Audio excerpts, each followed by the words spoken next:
So we got Shock. And yeah, that's what it's called, if you wouldn't mind, I'm actually going to read the script thing, because the script things are important here. So Burton's written basically like a sort of a movie treatment around this whole thing, and it's set out like a script of a film, something like, maybe he was thinking about Terminator or RoboCop or something like that. And the lyrics themselves are often narrated by characters. They're often framed as dialogue. So this first song, Shock, is framed as dialogue from Edge Crusher, the character who's kind of Burton's Mary Sue character, I suppose, or his own persona. So I'll just read you the beginning here. So it's 2076 AD. Everything that you believe to be true is a contradiction. Imagine a world that is suffering in slow decay and a culture on the edge of extinction, a world in chaos brought to obedient order by the machines that man created.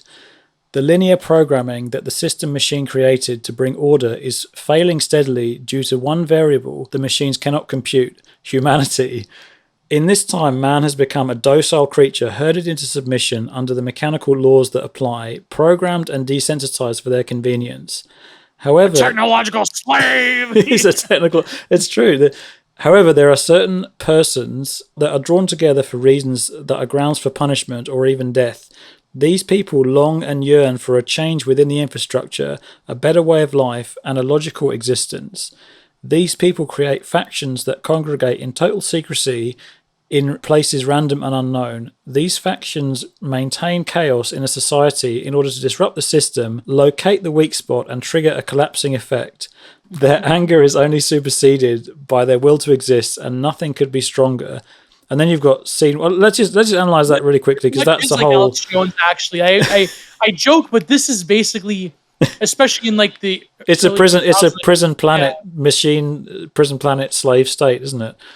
Yeah, and then that free and unique and rational humanity is fighting against. Yeah. This is like, I know it's cliche nowadays in our thinking, but this is essentially like that sort of growing consciousness where in some ways it's like a blend of liberal humanism, but also it's like tech skepticism, but it's more of like trying to take the sort of like utopian promises of this Californian ideology that was popular at the time and like turning it on its head and saying that no, it's going to lead to a loss of humanity. Digital serfdom. Yeah, that's right. Yeah. So I suppose Burton here, this is interesting, by the way. It's 2076 AD. So I mean, that's not really, that if we live a little bit longer, that'll be in our sights. But then something like Blade Runner, that was set in around this time, wasn't it?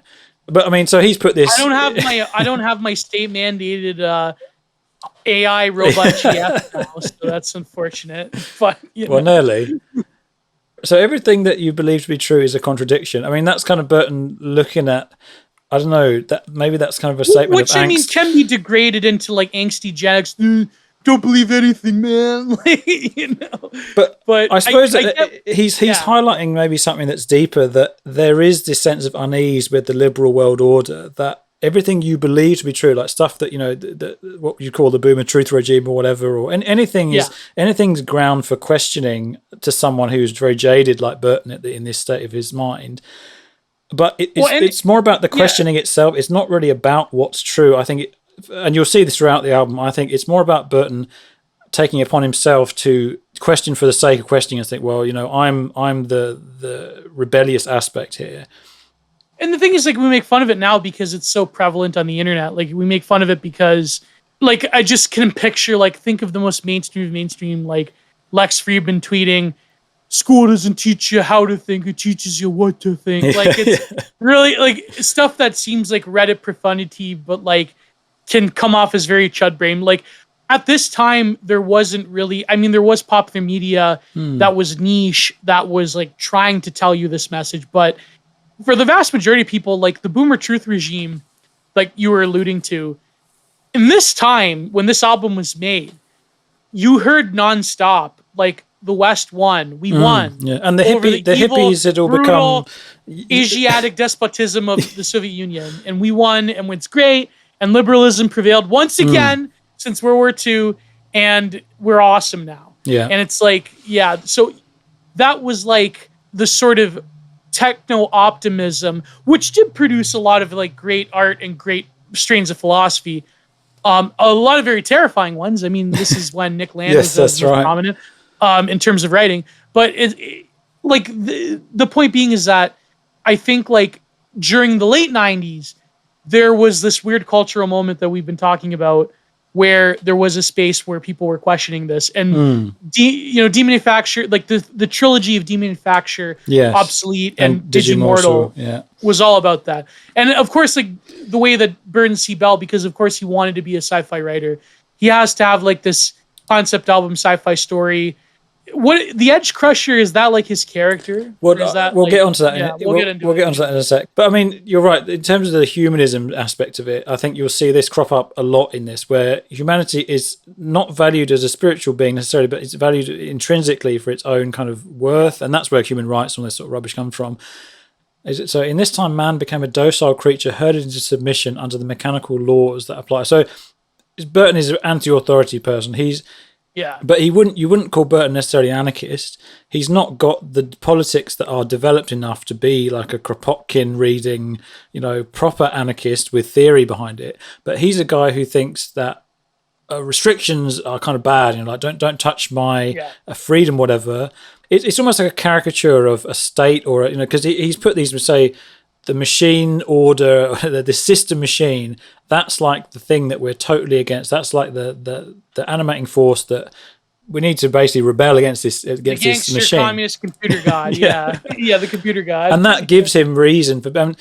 And the character of Edge Crusher, who sings this song, Shock, in a second, that is how Burton sets up the character of Edge Crusher. But as you'll see later on, Edge Crusher actually questions this preconceived notion that rebellion is the only reason for being, the only raison d'etre for his generation. But obviously he's putting it in this very extreme, like sci-fi is meant to be a reflection of a world that's kind of exaggerated in lurid ways, and ways that are like a parable almost, like because it allows you to explore things that are not true, but they're kind of they're in us as humans. So this is like a sort of a super exaggerated version of like a hyper authoritarian state where it's literally machines. It's like algorithms and machines. But ironically, nowadays, there's actually kind of a world is governed by algorithms and machines, and you almost wish that an omnipotent, robotic, mass authoritarian thing could like just have full swaths of people like they do in this album. But because now what we have is even worse. We have like the stasis of life in like algorithmic suppression, and it's a lot people's opinions. It's a lot less black and white than the picture Burton paints, obviously, because there's no debating whether this machine state is something to be rebelled against. It's like it stands to reason that this is a bad state, whatever. And then he says the one variable that the machines cannot compute, humanity. So he's pedestalizing humanity and saying, well, we have an intrinsic, this is why I say Burton is a religious person in this way, and this album is a pro-religious album, because he obviously it's humanism, but he's saying that humans have intrinsic qualities that machines cannot replicate or whatever, or that we, even though we made these things, this system is something that's alien. It's become something that's kind of, maybe Nick Land saw this is the outside, this is an alien force at this point.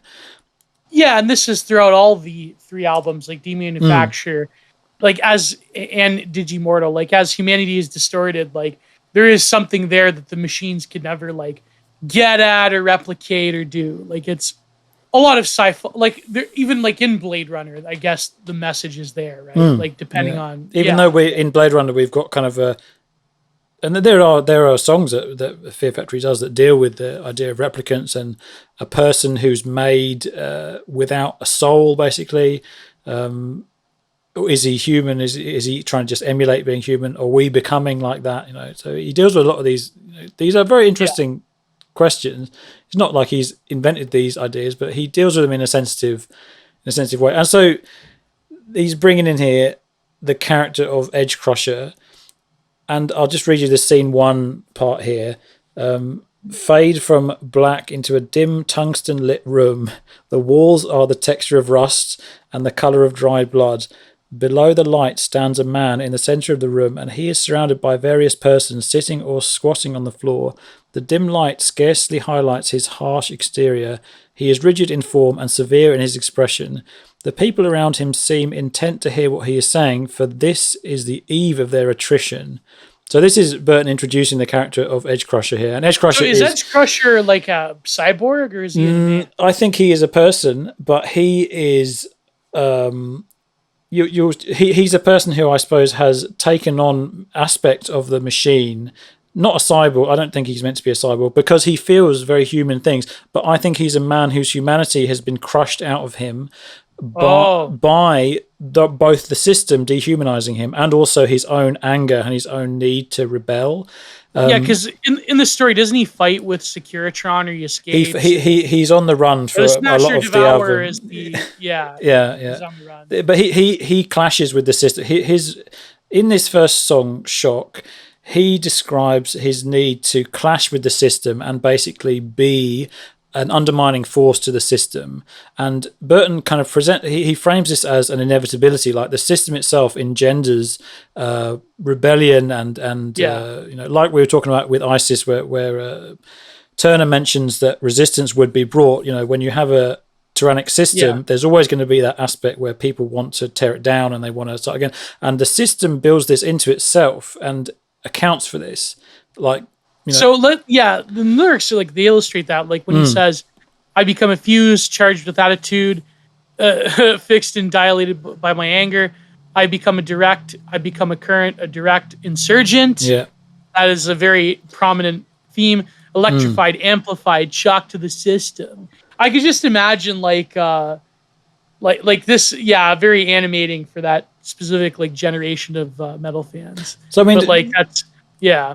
I mean, this you got to say as well. This is lyrics that would have been sung to a crowd and stuff as well. So it's not just.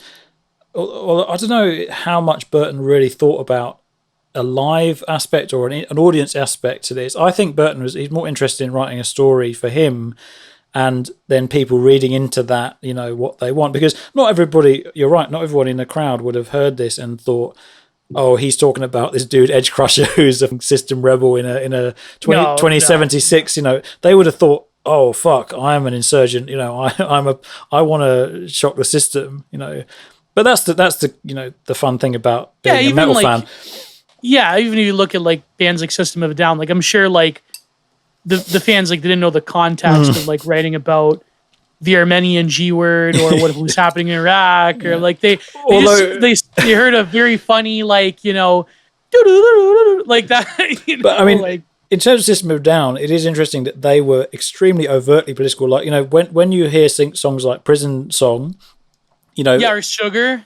Serge is literally reading statistics. He's actually reading. Dun, dun, dun, dun, dun. Yeah, he's reading the statistics about recidivism. Yeah, exactly. And he's there's no question. He doesn't even try and dress it up. But that was the power of System of a Down. In fact, statistics show that recovery should be the main focus.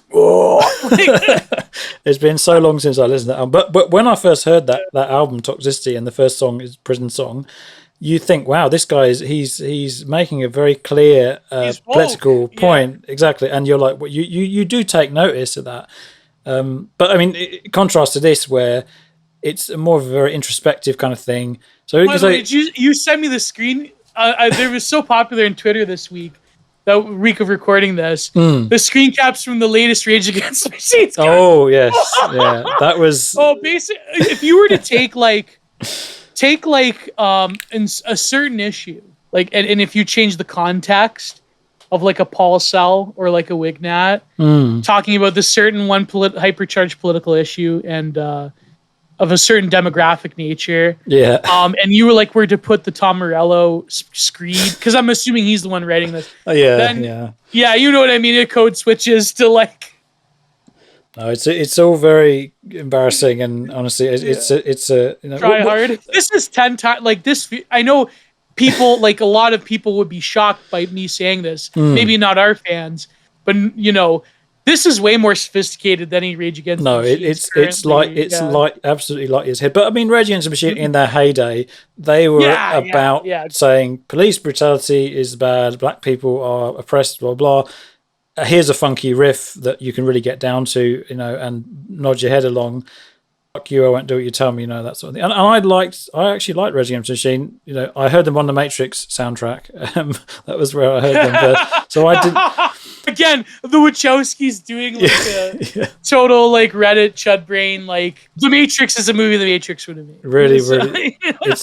When you think about it, a lot of the song selection on the Matrix soundtrack. We could even do a whole talk about the Matrix soundtrack selections. Yeah. Because there's some really weird stuff. There's Ministry on there, and there's a lot of Uncle Al and his anti-fem associations. Yeah, but that's a whole other kettle of fish. Sorry. So.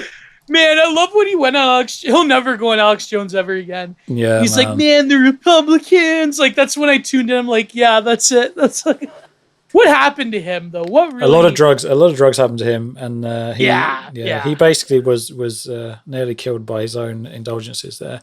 But we'll talk about that at some point as well, because he's another interesting sort of character. But let's just quickly the idea of agents of chaos, that there being a necessary aspect to Edgecrusher's character, he needs to introduce. The systems become too ordered in the sense that this is laid out like a circuit or like a grid. Burton deliberately uses these metaphors or these visual metaphors for electronic equipment. He talks about the current, direct current or whatever, a fuse. I've become a fuse, charged with attitude. Alternate my wires, heat my core desire. I've become the and in the album cover, in the booklet, there is, in the graphics, there's there's schematics. It looks like there's circuit diagrams and all sorts of things like that. So,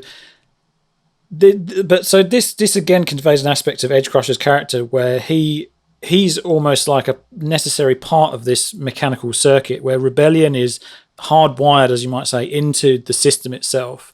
And Edgecrusher, he plays this role unwittingly at the beginning, but by the end of the album, he realizes that he's, we won't spoil it, but he is essentially a stooge of the system by being this rebellious kind of aspect, Yeah, he's the counter resistant. He's power testing itself and absorbing that to become it's basically, power amalgamating all of its critique and its rebellion against it into its system. But I mean, that's what Mark Fisher talks about, where capitalism builds into itself. It sells anti-capitalism back to you as a rebellion, basically. Yeah, Che Guevara t-shirts. Yeah, exactly.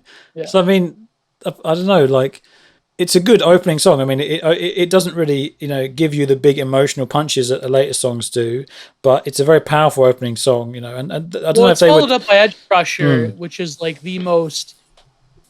Edgecrusher in the whole album is probably the most nu metal-y type of song. It's a very groovy became song. Very popular in the concerts that they were playing.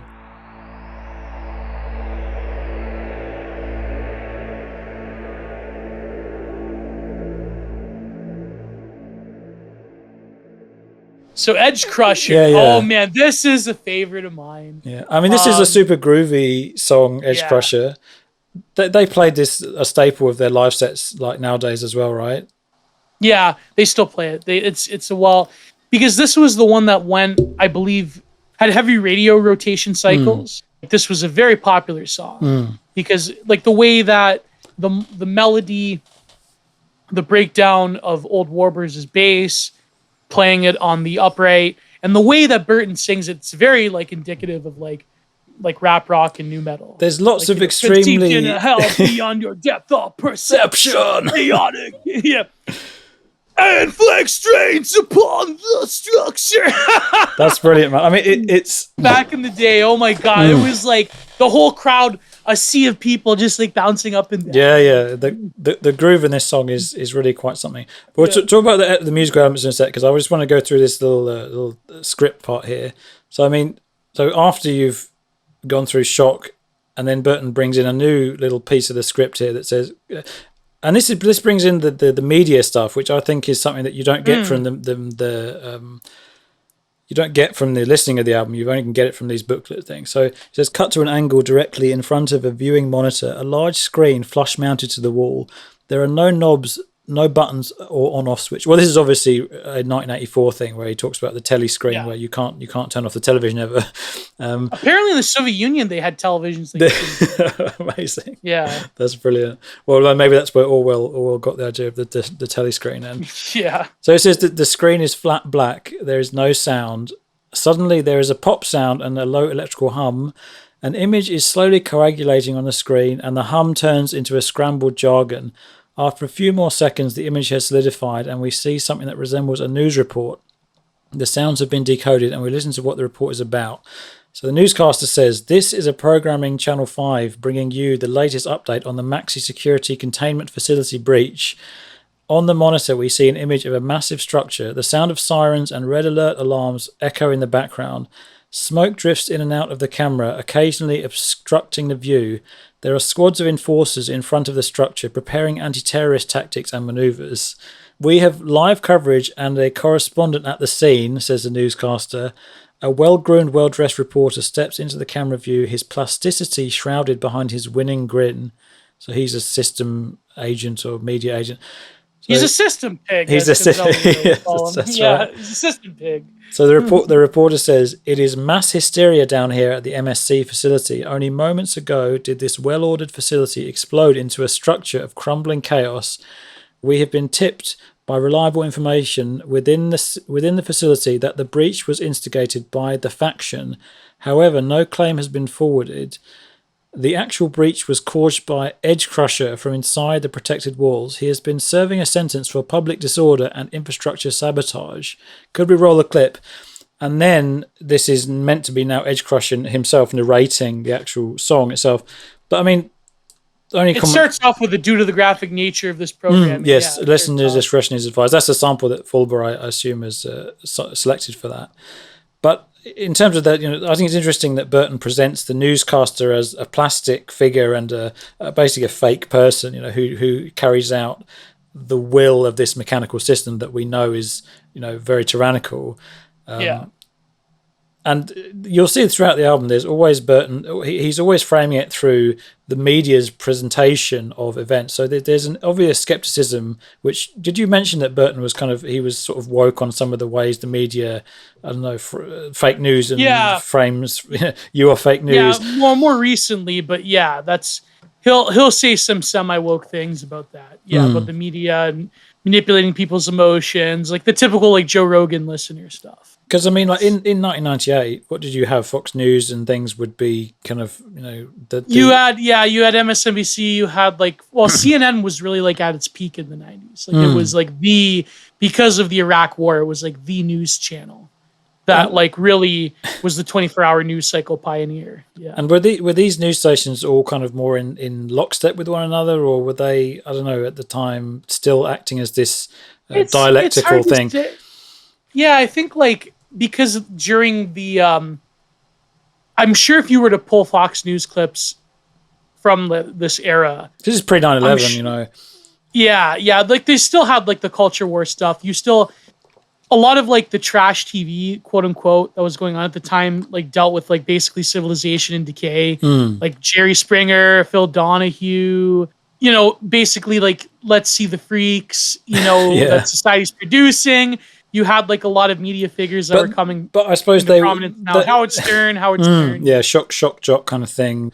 But then Burton, I suppose he's framing the media as something that is interested in the spectacle. What you'd say, the society of the spectacle, where they're sort of.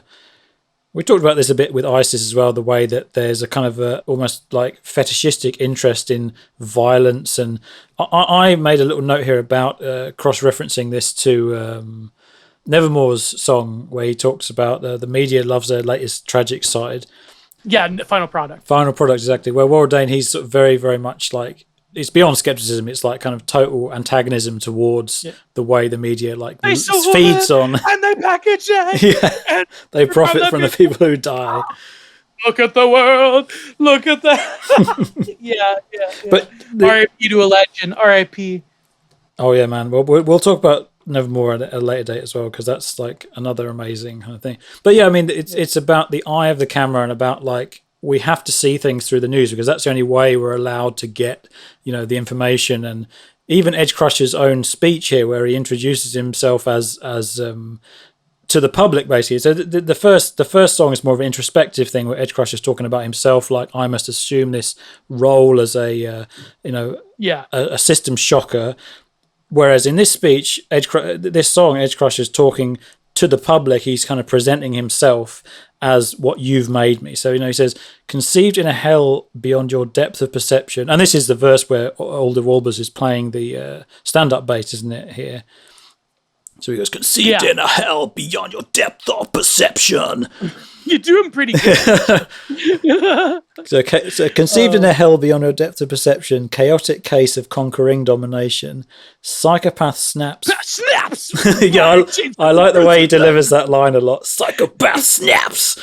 Fire chains of imprisonment! Yeah, bludgeoning force and undermining the government.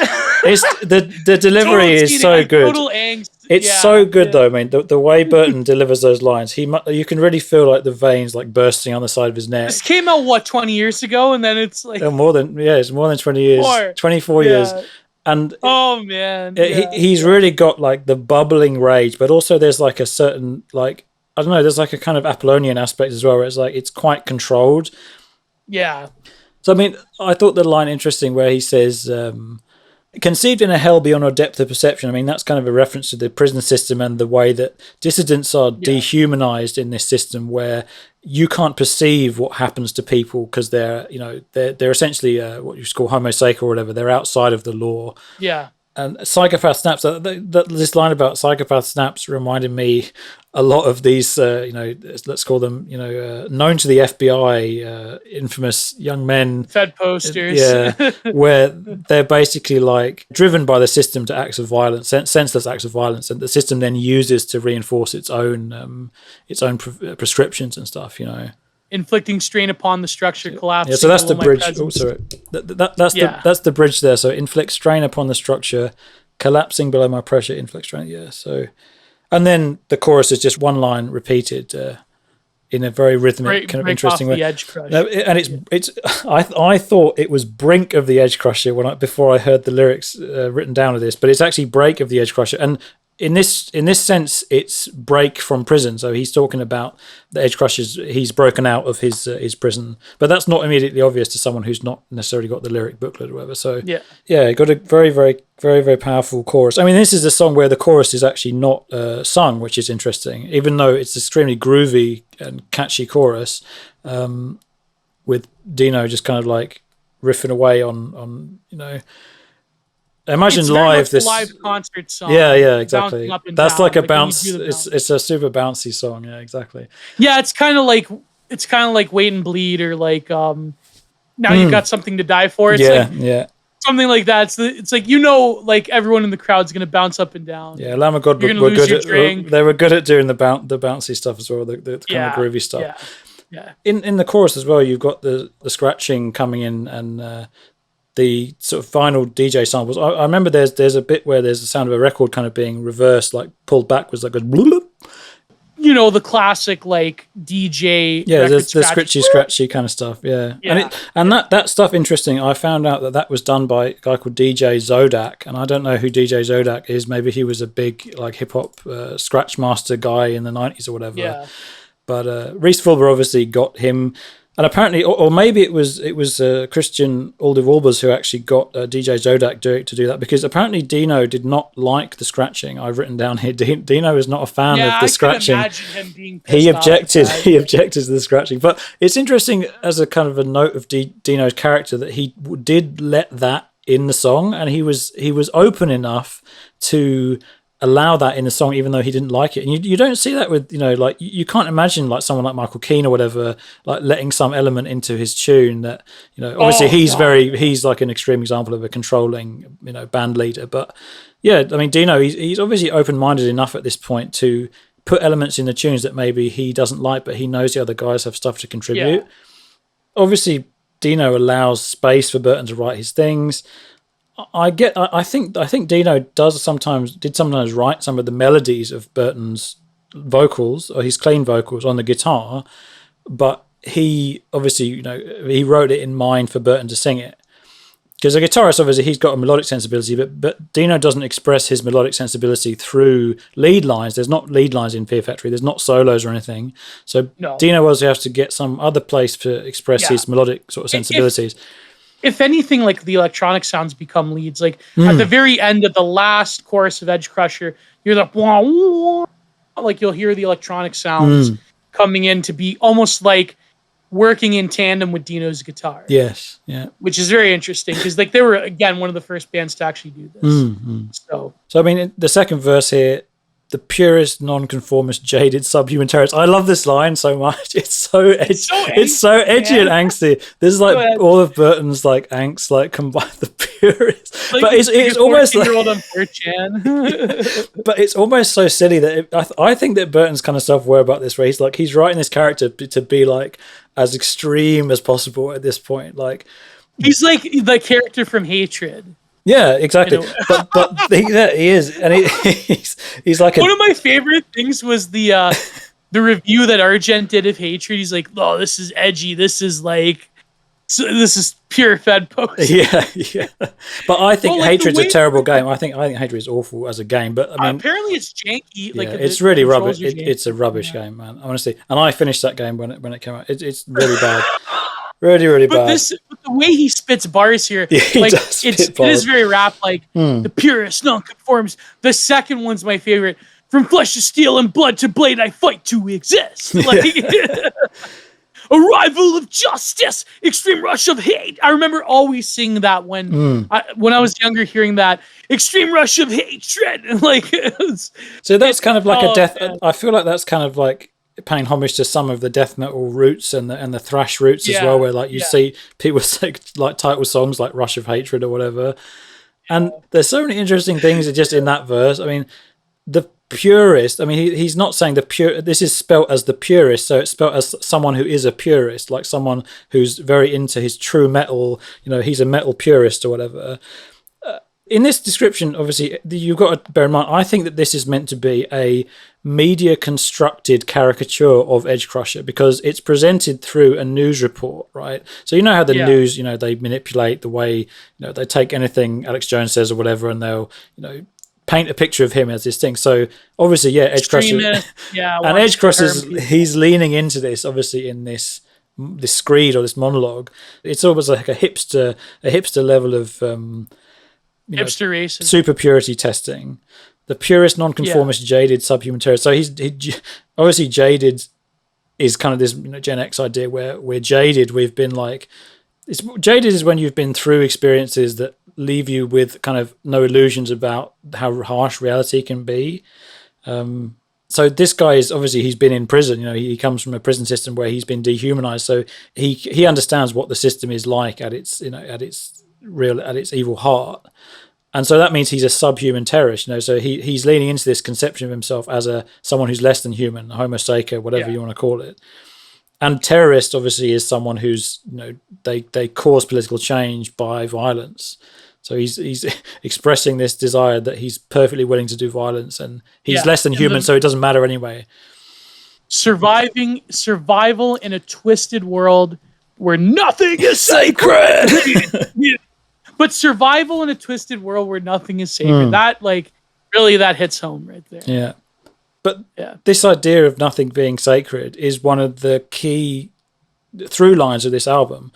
Burton brings us into this world where nothing is sacred in the realist terms, as in God is removed from the picture, but also humanity, but also even humanity. So even humanism is not sacred anymore. So nothing is sacred at all. There's a nihilism obviously implicit in that statement, So you can't even rely on humanity. To quote Nevermore, when nothing is sacred, when no one is saved. It's interesting how he puts that line in there but then also like another question I have before we move on is, it's almost, I mean, there's always a limit, inherent like logical limits to sci-fi when you're trying to intuit the future, because like, why would the media still be a prominent thing when we live in like the age of decentralized social media? But like we still have like big mainstream narrative news age. So maybe that's just a redundant question. You touched on something that's kind of interesting there, that Burton, he's projecting into this supposedly dystopian, autocratic, machinized world. He's also saying that there's also going to be the media. They're going to exist in there. Yeah. He's almost implying that they're less human than the machines themselves. The media, like the news reporter, the empty vessel, he names Edge Crusher. So I'm assuming Edge Crusher almost becomes like a celebrity, like a dissident celebrity in a way. Yeah, like an absolute mad lad type of. He's obviously glorified by the media. Absolutely. I mean, it kind of reminds me of when they called Abu Bakr al-Baghdadi an austere religious scholar or whatever. But there's not quite the same thing. But the media having a symbiotic relationship with a terrorist, like Bin Laden. Bin Laden was a celebrity, even though he was the most evil guy you could possibly. He was in the 80s. He was a celebrity. In the 2000s, he was. Well, he's a different type of celebrity after 9/11. But he was entirely necessary to. You couldn't have an American empire expansion without this character of Bin Laden, and he was a jaded subhuman terrorist. That's what they presented him as. Even though he probably was like, I don't know, something more sophisticated than that. But the way they put it, the way Burton frames Edge Crusher here is he's a guy who's he mentions this like a couple of times. I fight to exist. So he doesn't have any human rights or anything. He doesn't have an intrinsic value. He has to use violence essentially just to even secure his own being. And it's again survival in a twisted world where nothing is sacred. So there's no intrinsic value to this guy at all. So he has to. It's an existentialist thing. He has to create his own value and his own worth through acts of senseless violence. I don't know if there's a philosophy. There's philosophy that kind of isn't there some kind of existentialist kind of philosophy that came to this conclusion where of course. I mean, there's like in any sort of like post-colonial theory, like Fanon, or like I know like a lot of edgy thinking from like a lot of very disturbed people that do something like the scum manifesto or something like that, where it's like, well, nothing is sacred, so we've got to, or My Twisted World, or like like they frame it as this is a matter of our survival. This is like a life or death act. It's also a matter of our survival. It's also it's sort of an epistemic justification. We're doing this because it's not only a matter of survival, it's a matter of us taking charge of our own conception of being that we have towards ourselves, rather than the sort of picture of the subject and the human that is placed upon us.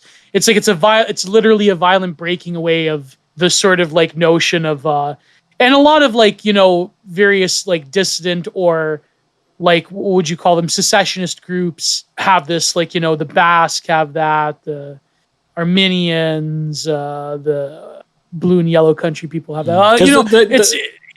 Because when you have this idea that your very existence is threatened, and that can be real or it can be imagined. Obviously, like someone like Walsh or whatever, he's when he's talking constantly nowadays about there being an imminent G-wording and that gives him justification, and any kind of action is then viable. When you're in an existential threat, then you're allowed to our very existence is threatened, therefore any action is justified against the evil G-word iders.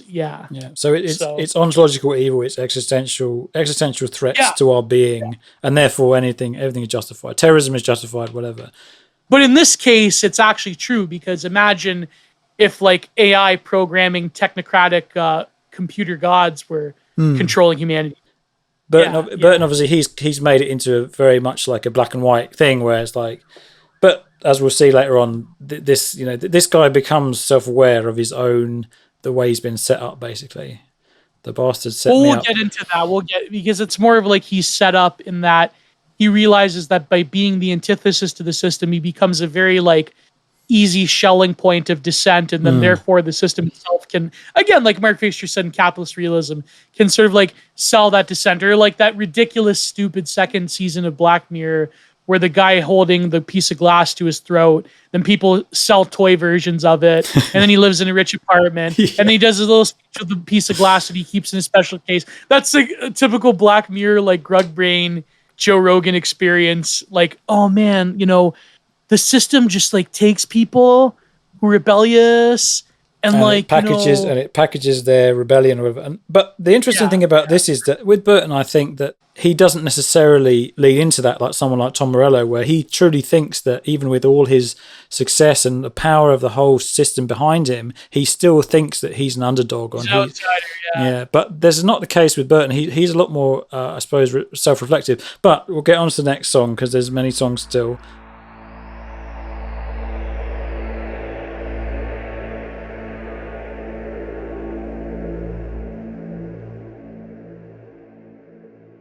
This is the third song, yeah. So Smasher Devourer, and there's another report section here which I got to read. Unfortunately, it's quite long, but so reporter, we now have word that Edge Crusher has eluded the enforcers and has fled the area. Much damage has been sustained by the facility, and quite a few civilian and state casualties have been accounted for. Images. Joker. he's living up to the subhuman terrorist moniker, I suppose. And it says, images of bodies are strewn across the grounds of the facility. We see enforcers picking through the debris. The camera manages to pick up every detail of the suffering, which I thought was a very interesting line that Burton's chosen to focus on that. Again, talking about, the obsession the media has with documenting very gross things and bodies and stuff like that. They enjoy it. They get off on it, basically, in almost a sexual way. The reporter says, the state has allocated reinforcements for the tracking, apprehension, and custody of Edge Crusher. We have been informed that the Smasher Devourer module has been issued for reconnaissance. On the monitor appears an image that looks solid and mechanical, a bipedal design with an egg-shaped armoured mainframe. What appears to be its arms are actually weaponry for protection. The camera, the camera follows the machine as it lumbers across the landscape of the facility. So the reporter says, now that Smasher Devourer is on the scene, we will hopefully see an end to the violence and our city will sleep safe in comfort tonight. The images from the facility remain on the monitor. The live coverage of the event continues to be transmitted for all to see. The sounds of the area are still loud and clear. The chaos is enhanced by the demonstrators outside the facility, demonstrators who support Edge Crusher's route for change. The camera continues to follow the Smasher Devourer's search. Over the noise of the chaos, we hear the commands of the machine to the hostile congregation. So this is then Smasher Devourer himself or itself actually sings this song now. And they have like their wave ripple effect on the lyric book too. With the lyrics. That's a cool effect by McKean there, yeah. In terms of the little thing at the beginning there, it's again Burton's kind of he's fleshing out the story, saying that now that the authorities have to go after Edge Crusher and they have to assign these units to these police units or whatever. The whole description. I mean, he gives a very very cursory description of the Smasher Devourer thing itself, and he mentioned on Wikipedia that maybe this was influenced by Ed 209 robot from RoboCop, right? Probably. Oh yeah, probably. Yeah. Fear me not, but fear my hell. Man made me so I could kill. Praise me in the name of war. I destroy both rich and poor. Whoa, nice. He's an equal opportunity destructive machine.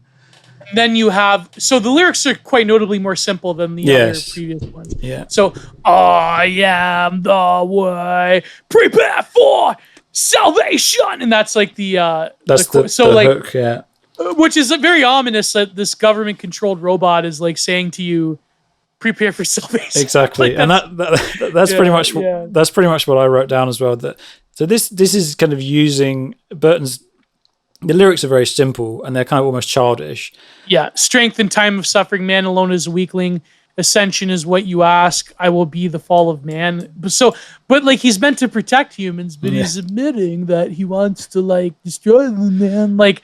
Those of you who dare stray, I will tear your mind away. Whoa, typical metal angst lyrics. Yeah.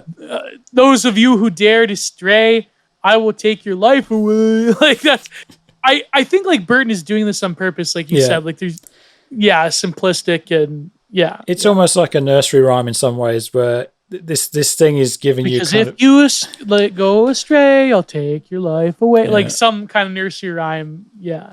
I've written here, so this song's written from a perspective of machine intelligence, but it's using the framework of essentially sacred violence. So this is what we were talking about earlier in the song, where there's nothing sacred. So Edgecrusher himself has to almost become like this machine. So I think Burton's trying to draw almost a comparison between Edgecrusher's character, how he's become a mechanized subject, almost as if violence is the only way that you can really make people kind of attain a salvation or a sacred aspect in this world.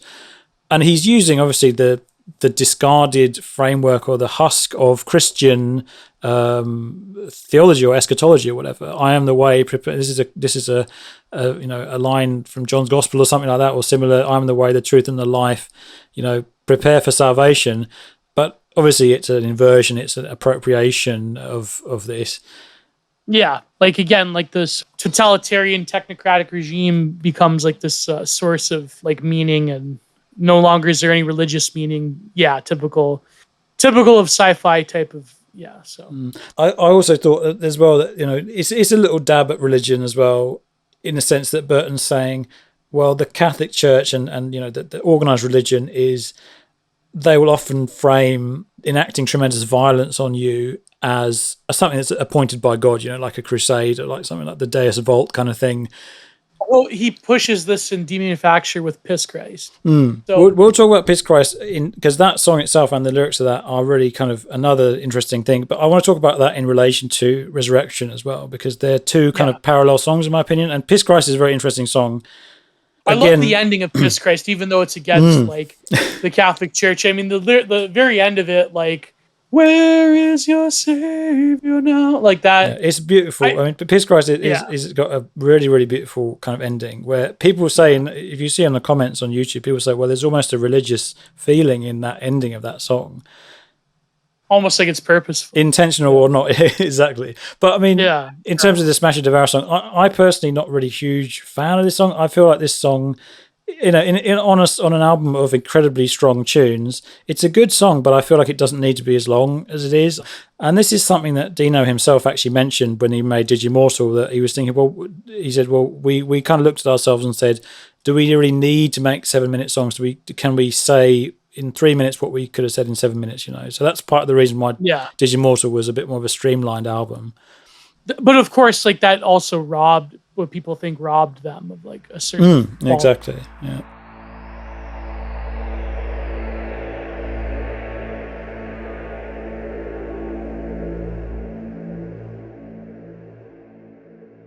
So then the scene this is like the continuation of the text of the story, but now it's no longer the reporter, it's like it's just the narration. The scene cuts to a dark alleyway. There is garbage scattered across the ground, and only light available comes across the corners of various structures. Sounds of helicopters and sirens are nearly inaudible. Edgecrusher traverses over the city with tenacity and stealth, constantly aware of the watchful monitors of the Securitron system. The Securitron, I guess that's the mainframe. It's like the Skynet. Well, the Securitron's the police force, so they have a song dedicated to them later on. But which comes up now. Yeah. The visible red glow of the camera eye is purposefully conspicuous to maintain the order, to let you know that you are clearly under surveillance. Edgecrusher is forced to take flight underground. He descends into the shadows below street level. The only refuge he can find is within the refuse. He knows that he is safe from incident from only enforcers among the trash. He proceeds onward despite his odds. So now we have the lyrics to, what's it called? It's the Securitron Police State. Securitron Police State 2000. Yeah. Like that's, And this is one of my favorite songs on this album. I think it's... Oh, really? Yeah, I really love this song, even though it's maybe it's a song that grows on you a bit more. But there's tremendously good melodies in this song, which I just find to be really pleasing. I don't know, Burton's chorus is just really one of the best choruses in this. Yeah. So, I mean... invade and encompass, to judge and dissect, witness and persecute, to serve and protect. He's doing this in a very staccato, kind of like aggressive shout almost. I like the sort of the jagged staccato-ness of the verse here. Watchful and aware, constrain every movement, admit the consequences, freedom's an illusion. Whoa! Freedom's an illusion! It's a very uplifting chorus where it says, where is security? Governed through scrutiny. your privacy denied, organized and confined, no place to hide. So I mean, this is kind of the Foucault song, you know. This is the police, you know. Yeah. And panopticism song, exactly. And at this point, I mean, there were fears of this. I mean, Burton mentions in interviews that we both watched, he talks about how he already felt that there were too many security cameras around and the police had too much monitoring technology. In 1998, you know. Imagine nowadays. Yeah. Especially where you live in London. Holy crap. Yeah, I mean.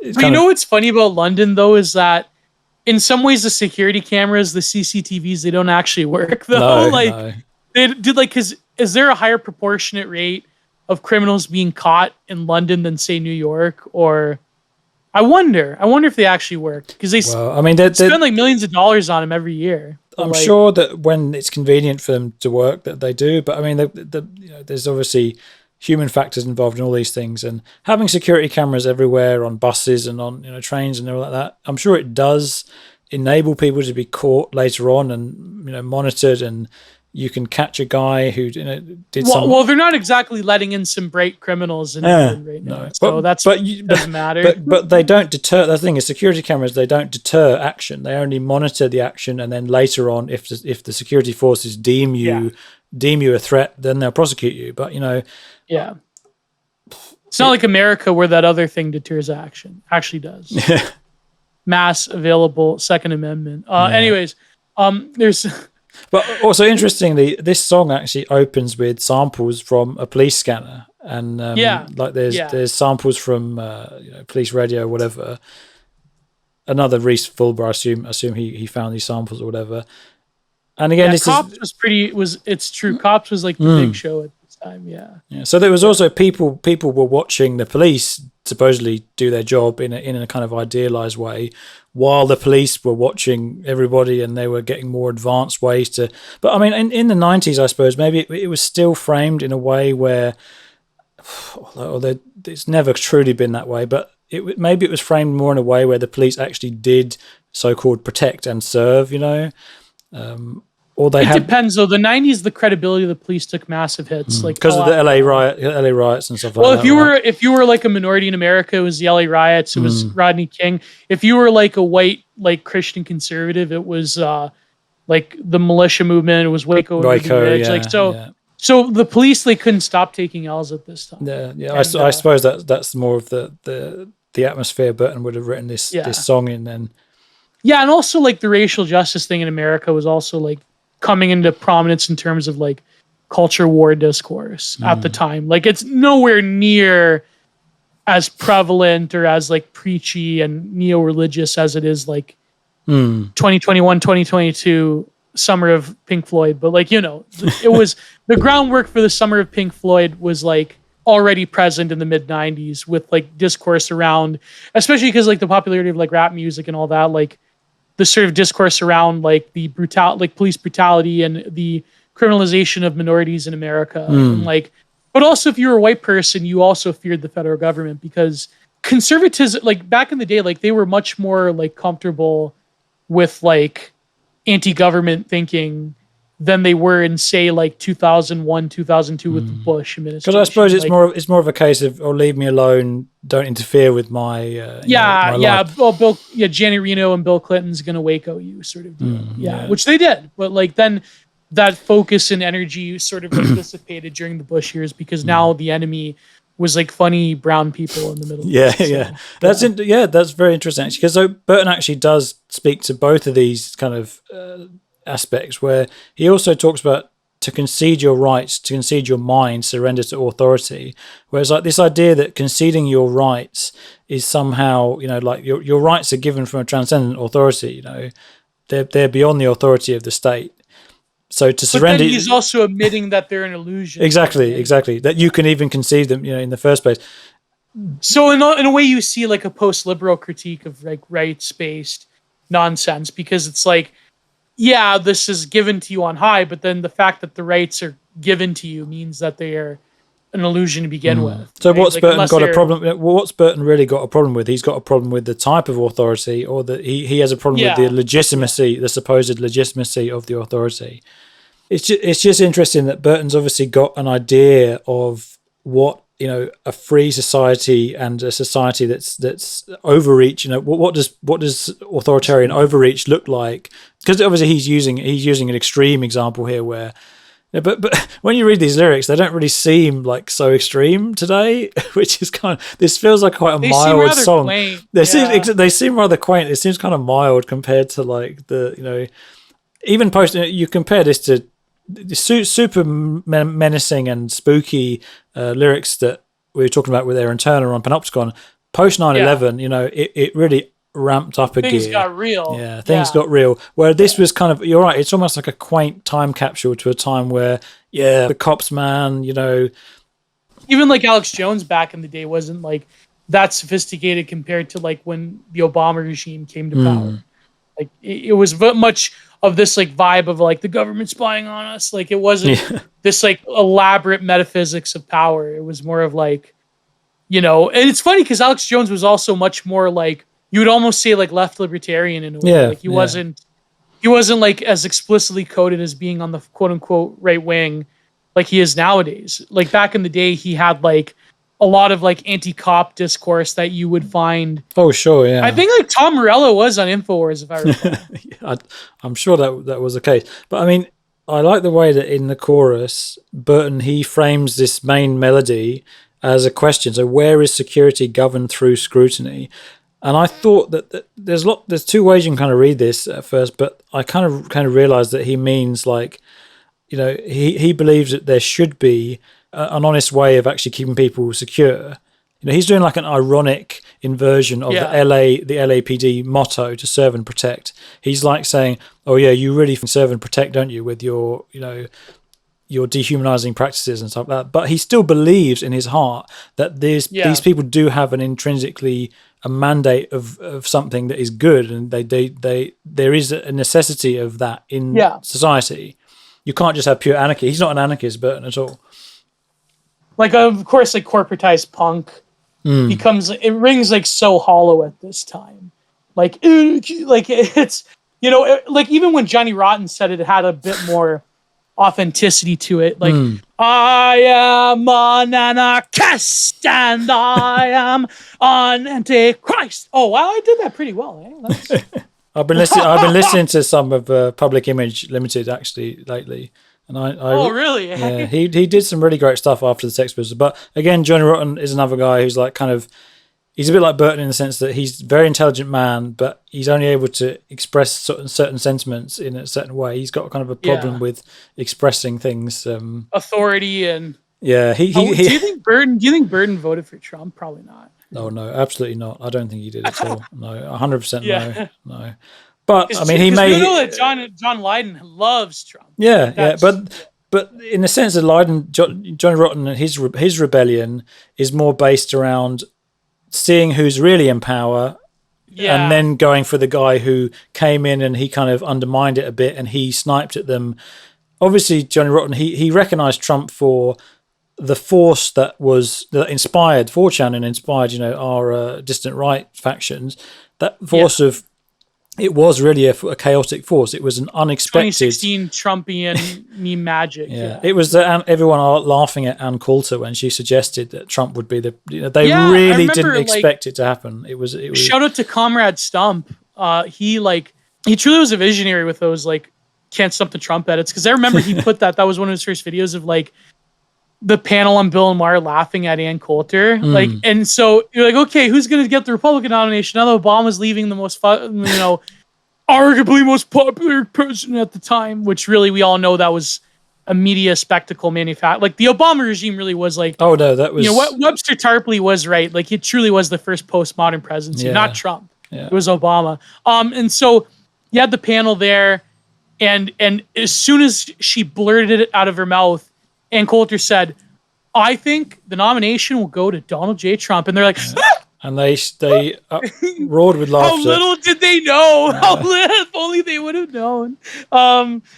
If you want to talk about owning the libs, like Johnny Rotten's been owning the libs in the media for like decades now. Like, you know, he was the first to like, one of the first guys to like truly insult the media in like, you know, in very explicit terms. Yeah. But he recognized the essence of punk was not to do something that was an aesthetic at all. It was really to do with taking the opposite side, and that you needed to have a proper level of discernment to realize whose side you needed to take, because obviously John Rotten, he would never take, you know, he's not on the side of Rage Against the Machine because he knows that they're the guys who support the system. And oh my, can you imagine if he like, I gotta look it up if he said anything about like Tom Morello or Rage Against the Machine. I wonder. He's probably had something to say about most people, Johnny Rotten, but yeah, you know what he said recently? He's like, oh, all the conservative picks are just absolutely dreadful and terrible. Yeah. The only guy I would endorse is Jacob Rees-Mogg, and it's like they're all like, what? And he says, like, you can't get a more polar opposite figure from Johnny Rotten than Jacob. But yet, like, I know this is like cosmic horseshoe theory, but like Jacob Rees-Mogg and Johnny Rotten, that's me. That's truly incredible. But that's the spirit of punk. Conservatives are the new punk rock. But it's going against. It's doing something that is designed to outrage people, you know. And the outrage is kind of the outrage is the point in unto itself, you know. But Burton's not doing that. That's the thing. In Fear Factory, it came from a genuine place of concern, you know, whatever you want to call it. Even if he wasn't able to see maybe the full picture, you know, like this line, for example, you know, there is no place to hide, plugged in your mind, and that immediately drew to my mind The Matrix, you know, where you got people literally plugged in their mind, and he's probably gotten that from Neuromancer or whatever, or any of these, you know, sci-fi things that preempted The Matrix. And then at the very end, it says the scene fades out with Edge Crusher running down a deserted street, away from the camera into the night. So, yeah. So I mean, that sets up. That song is part of the first act of the album or whatever, because this is divided into 3 acts, and the middle part with Descent is kind of the thing that breaks up the album. So that's kind of the first suite of songs. And I think audibly it breaks up the album the way that it's like the slow song. Yeah, absolutely. I mean, I think that in terms of first half versus second half, I feel like the second half, there's problems with this album in the middle, I think. And I'll get into that after we do Descent. This album is obviously really well constructed and it flows really well. You know, you don't want to skip tunes, but if it does sag at all, it to me it's after Descent. It's after Descent. It's after Descent.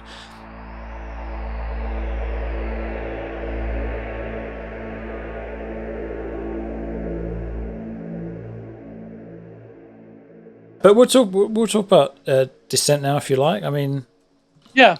So this is the wall of text.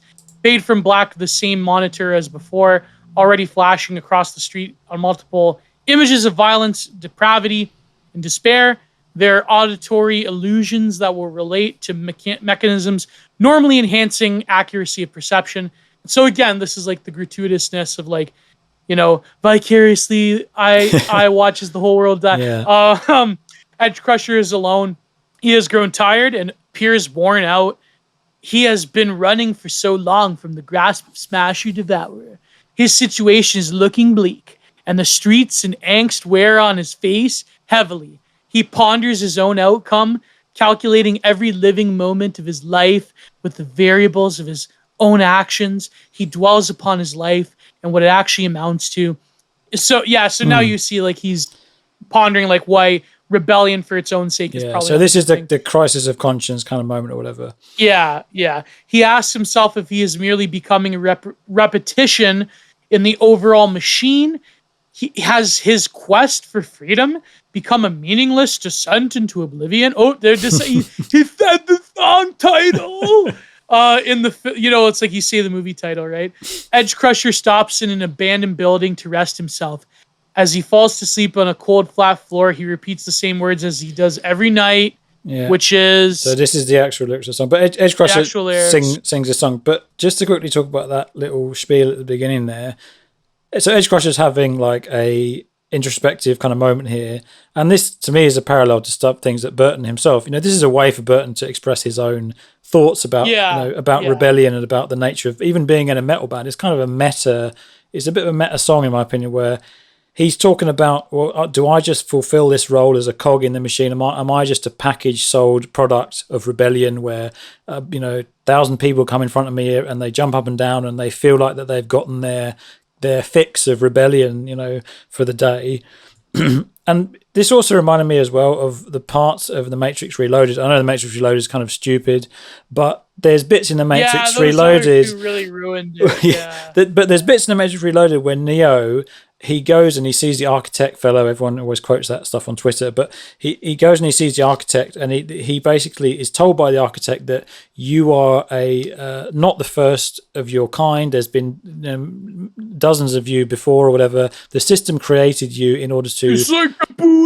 Yeah, that was... Yeah. Remember that philosophy in the Matrix documentary? They throw in a whole bunch of Eastern mysticism crap on top of it, which is not very coherent. Yeah. But the idea of him being a failsafe for the system, and he's only now just becoming self-aware of it, is something that I think that Burton is exploring here, even before The Matrix even contemplated that.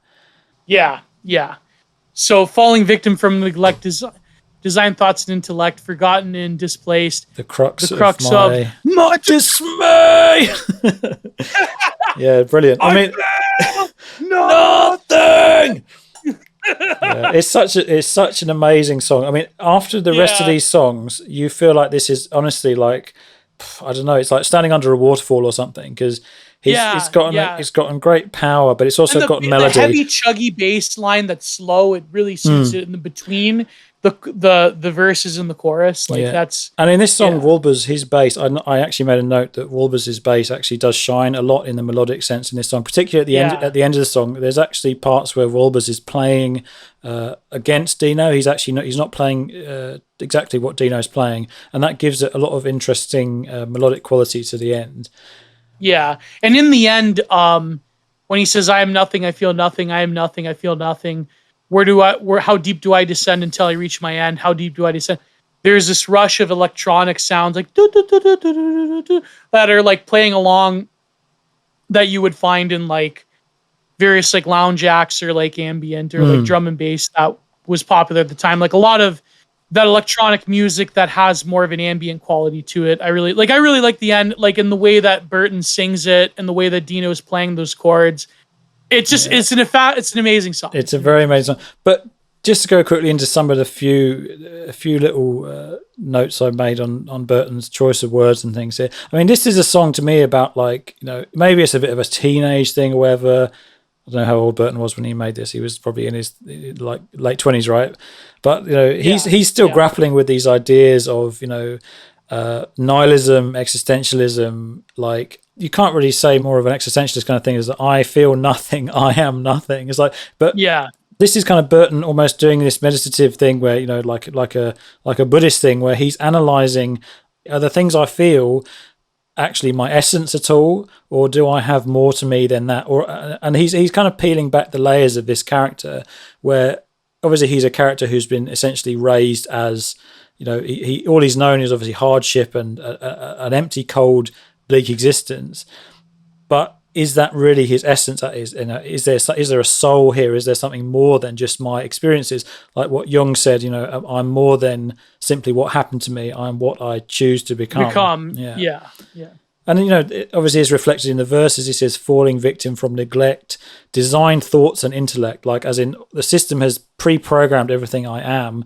All I am is a product of what has come before me. Like this is something that existed before I even knew who I was. So how am I supposed to find a conception of myself when all I've been given is pre-programmed platitudes and which given to the extreme lends itself to like weirdo, like Reddit solipsism. Yeah, exactly. Like, I don't want any influence on me. But like, this is like, it's like, because something inevitably influences you no matter what. Of course, but subjectivity is intersectional. Even being depressed and even feeling nothing and feeling like you're, that to me is like, it's still something that the system has kind of given to you. You're still ceding your consciousness over to it by being depressed.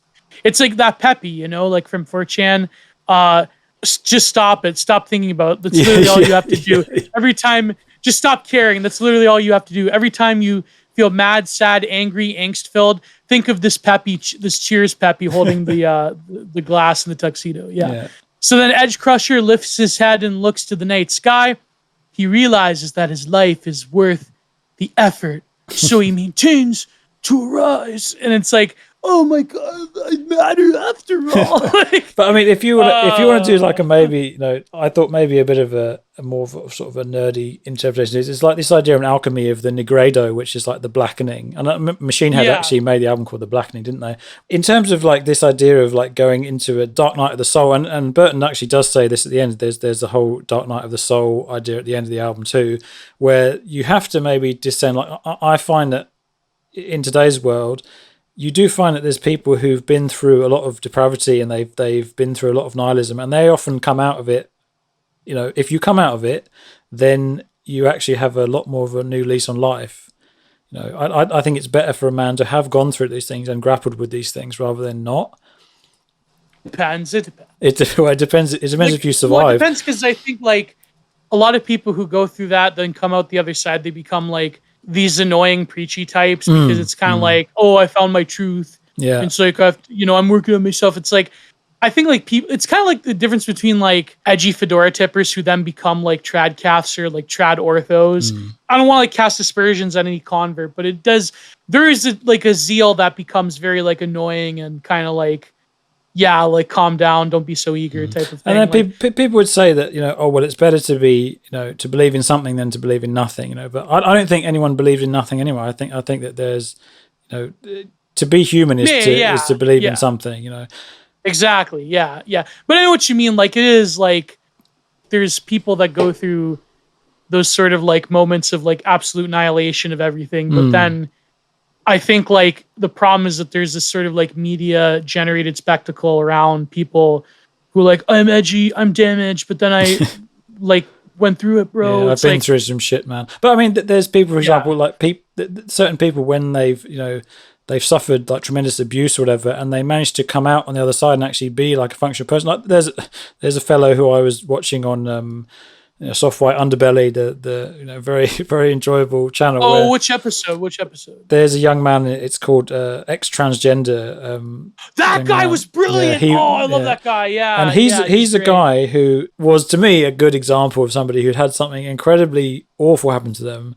Like literally, what was the line in what was the line in the first song? Conceived in a hell beyond your depth of perception. Like that guy really was conceived in a hell beyond your depth of perception. Like you could not understand, and your brain itself cannot understand that. That's why people develop like narcissism and BPD and all these things where your brain has to compartmentalize itself to even understand the level of violation you experience. When you were too young to understand it, basically. Yeah. Yeah. But to come out of that with a modicum of humanity is to me like a genuinely amazing and transcendent thing. Yeah. Yeah, of course.